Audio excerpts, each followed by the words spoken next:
Hello friends, ಎಲ್ಲರಿಗೆ ನಮಸ್ಕಾರ. Kannada life ಸ್ಟೋರಿನಿಂದ ಪ್ರತಿಯೊಬ್ಬರಿಗೆ ತುಂಬ ಧನ್ಯವಾದಗಳು.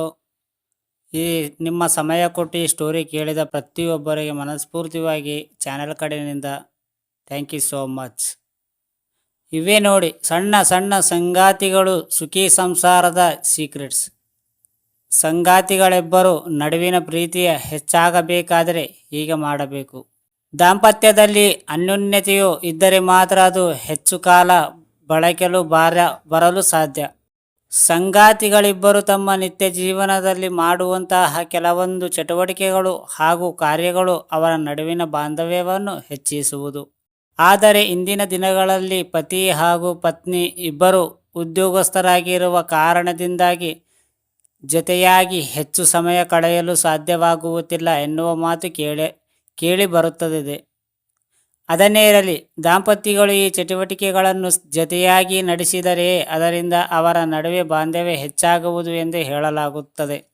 ಅಂತಹ ಕೆಲವು ಚಟುವಟಿಕೆಗಳ ಬಗ್ಗೆ ತಿಳಿಯಲು ನೀವು ಈ ಲೇಖನ ಓದಬೇಕು, ಈ ಲೇಖನ ಕೇಳಬೇಕು. ದಾಂಪತ್ಯವು ತಮ್ಮ ಮಕ್ಕಳನ್ನು ಇಂತಹ ಜಾಗಗಳಿಗೆ ಕರೆದುಕೊಂಡು ಹೋಗುವುದು ಸಹಜ. ಆದರೆ ದಾಂಪತ್ಯಗಳಿಬ್ಬರೆಲ್ಲ ಇಲ್ಲಿಗೆ ಹೋದರೆ ಅವರ ನಡುವಿನ ಬಾಂಧವ್ಯವು ಹೆಚ್ಚಾಗುವುದು. ಇಂತಹ ಸ್ಥಳಗಳಿಗೆ ಭೇಟಿ ನೀಡಿದ ವೇಳೆ ನಾವು ಕೆಲವೊಂದು ಬಾಲ್ಯದ ವಿಚಾರಗಳನ್ನು ಹಂಚಿಕೊಳ್ಳುತ್ತೇವೆ. ಇದು ಇಬ್ಬರ ಮನಸ್ಸನ್ನು ಸರಿಯಾಗಿ ಅರಿಯಲು ಸಾಧ್ಯವಾಗಲಿದೆ. ಸಂಗೀತ ಸಾಧನಗಳನ್ನು ಜೊತೆಯಾಗಿ ಕಲಿಯಿರಿ. ಕೆಲವರಿಗೆ ಸಂಗಾತಿಯಲ್ಲಿ ಆಸಕ್ತಿ ಇದ್ದರೆ ಇನ್ನೂ ಕೆಲವರಿಗೆ ಇರದು. ಆದರೆ ದಾಂಪತ್ಯಗಳಲ್ಲಿ ಒಬ್ಬರಿಗೆ ಇದರ ಆಸಕ್ತಿ ಇದ್ದರೆ ಈಗ ಇಬ್ಬರು ಜೊತೆಯಾಗಿ ಹೋಗಿ ಇದನ್ನು ಕಲಿತುಕೊಂಡರೆ ಆಗ ಖಂಡಿತವಾಗಿಯೂ ಇದರಿಂದ ಬಾಂಧವ್ಯವು ವೃದ್ಧಿಯಾಗುವುದು. ಸಂಗೀತವು ಎಲ್ಲ ಒತ್ತಡವನ್ನು ಕಡಿಮೆ ಮಾಡುವುದನ್ನು ಹಾಗೂ ಸಂಬಂಧವನ್ನು ಬೆಳೆಸುವುದು.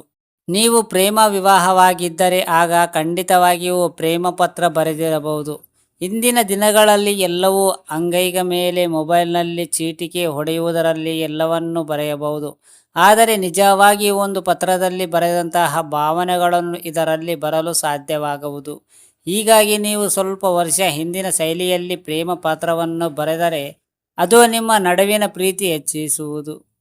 ನಿಮಗಿಬ್ಬರಿಗೆ ತುಂಬ ಇಷ್ಟವಾಗಿರುವ ಜಾಗಕ್ಕೆ ನೀವಿಬ್ಬರು ಪಿಕ್ನಿಕ್ ಹೋಗಿ ಅಲ್ಲಿ ನಿಮ್ಮಿಷ್ಟದ ಆಹಾರ ಪಾನೀಯ ಇತ್ಯಾದಿಗಳನ್ನು ಕೊಂಡು ಹೋಗಿ ಇಬ್ಬರು ಜೊತೆಯಾಗಿ ಕುಳಿತುಕೊಂಡು ಇದನ್ನು ಸವಿಯುತ್ತಲಿದ್ದರೆ ಆಗ ನಿಮ್ಮ ನಡುವಿನ ಬಾಂಧವ್ಯ ಬೆಸೆಯುವುದು ಎನ್ನುವುದರಲ್ಲಿ ಎರಡು ಮಾತಿಲ್ಲ. ತಿಂಗಳಲ್ಲಿ ಒಂದು ಸಲ ಹೀಗೆ ಮಾಡಿದರೂ ನೀವು ಮತ್ತಷ್ಟು ಹತ್ತಿರವಾಗಿರುವಿರಿ. ದೂರ ಪ್ರಯಾಣ ಮಾಡಿ. ನೀವಿಬ್ಬರು ಇದುವರೆಗೆ ಬೇರೆ ರಾಜ್ಯ ಅಥವಾ ದೇಶಗಳಿಗೆ ಹೋಗದೇ ಇರಬಹುದು. ಅಲ್ಲಿಗೆ ನೀವು ಹೋಗಿ ಕೆಲವೊಂದು ಟ್ರೆಕ್ಕಿಂಗ್ ಅಥವಾ ಇತರ ಗುಂಪಿನ ಜೊತೆಗೆ ಸೇರಿಕೊಂಡು ದೂರ ಪ್ರಯಾಣದ ಮಾಡಿದರೆ ಅದು ನಿಮ್ಮಿಬ್ಬರ ನಡುವಿನ ಪ್ರೀತಿ ಹೆಚ್ಚಿಸುವುದು. ಅರ್ಥ ಆಯ್ತಾ ಫ್ರೆಂಡ್ಸ್? ಸಾಮಾನ್ಯವಾಗಿ ಪತ್ನಿಯಂತಹ ಅಡುಗೆ ರುಚಿಯನ್ನು ಪತಿಯ ಯಾವಾಗಲೂ ಸವಿಯುತ್ತದೆ. ಆದರೆ ಕೆಲವೊಮ್ಮೆ ಇಬ್ಬರ ಜೊತೆಯಾಗಿ ಅಡುಗೆ ಮಾಡಿದರೆ ಆಗ ಪರಸ್ಪರ ಬೇಸಿಗೆ ಹೆಚ್ಚಾಗುವುದು. ಇಬ್ಬರು ಇಷ್ಟವಿರುವ ಯಾವುದೇ ಅಡುಗೆಯನ್ನು ಜೊತೆಯಾಗಿ ಮಾಡಿ.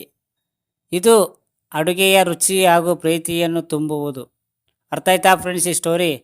ಈ ಸ್ಟೋರಿ ಕೇಳಿದ ಪ್ರತಿಯೊಬ್ಬರಿಗೆ ತುಂಬ ಧನ್ಯವಾದಗಳು. Thank you so much universe.